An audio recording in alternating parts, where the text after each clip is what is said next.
Good afternoon, Alicia. The very latest development, before I go to the historical background, is that the NPA, the National Prosecuting Authority, has just released a statement stating that they condemn the leaking of said affidavit that we are currently talking about. According to the NPA, this was not an affidavit that was open for public consumption, and they're saying they will be investigating to find out how it made it to public consumption, Alicia. But as you were asking about the history of how this story unfolded. The story started developing, Alicia, back in 2016, when the initial allegation was that money was looted and that the VBS Mutual Bank had been bankrupted due to this looting. This is money that mostly came from individual depositors and group depositors who saved their money in that mutual bank. But also, the second allegation was that municipalities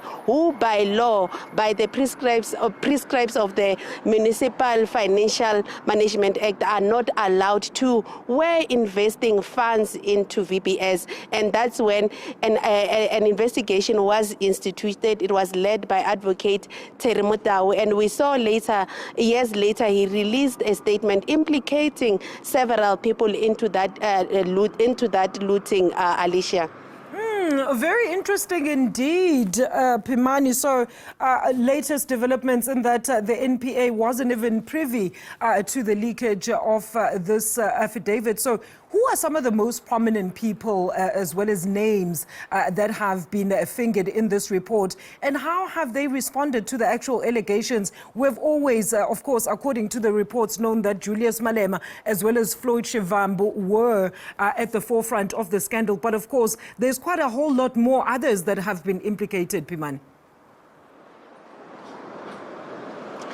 Yes, Alicia, this is a 263 affidavit. So you can imagine the amount of information that we ourselves are also still trying to process. But some of the prominent names that we've seen, Alicia, as you rightfully mentioned, is the leader of the EFF, his deputy, as well as his secretary general. So according to that affidavit, the beauty of this affidavit is that it starts off with how he personally, Mr. Matozi, the former chairperson of VBS Bank, came to know about VBS, saying as somebody who grew up around Toyando, he knew the bank and he had personal links to it. But when he moved to Gauteng to study to become a chartered accountant, when he would come back home, he was amazed to see the queues outside that bank dwindling, which led him to conclude that it means something was going wrong with the bank, and he grew a personal interest to grow that bank. That's when he went to buy his first shares, but then he also went to buy a bigger stake. But speaking about the names of people who were personally linked, he speaks about how he himself, after allegations that former President Zuma had been given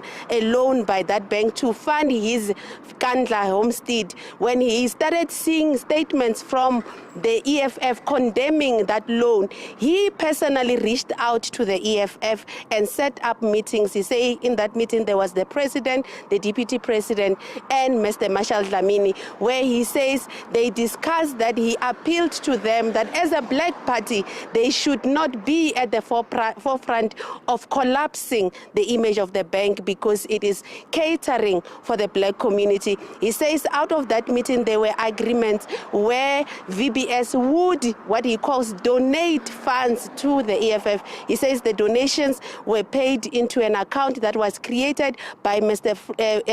Floyd Shivambu's bank, its brother's company, and an initial amount of 5 million rand was deposited into that VBS account. Later, there were monthly installments of 1 million rand, but also later there was a renovations of a restaurant that allegedly was owned by the EFF. As you were asking, Alicia, the response from the EFF, we've reached out to them and we have gotten a response, a statement from Ms. Leanne Mateis, who who says, according to them, the members of the media constantly want to drag the EFF name into this VBS corruption scandal, and she says they do not have time to be dealing with that.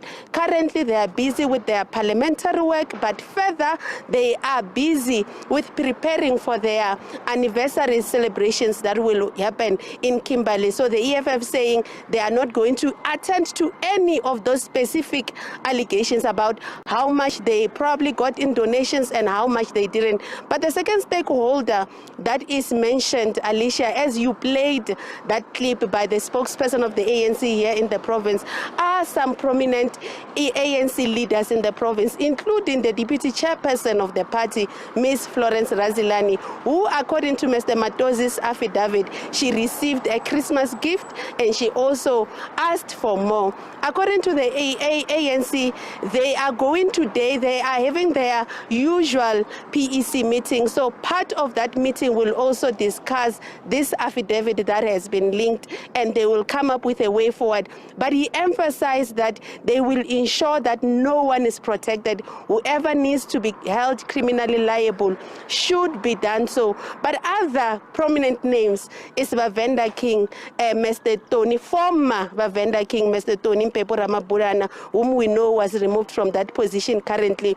At the time, according to Mr. Matozi, they would pay Mr. Ramabulana, the former king, an amount of around 300,000 rand every month. They also purchased him several vehicles that were very costly, some amounting to 5 million rand. But Alicia, these are lengthy reports. There will be other names that as the week progresses, we will be bringing to the spotlight, and we will be getting to their response to these allegations. But Alicia, the emphasis is that this is a leaked affidavit, and we don't know in terms of how tested the allegations in it are at this point in time. So we will be keeping an eye on it, Alicia.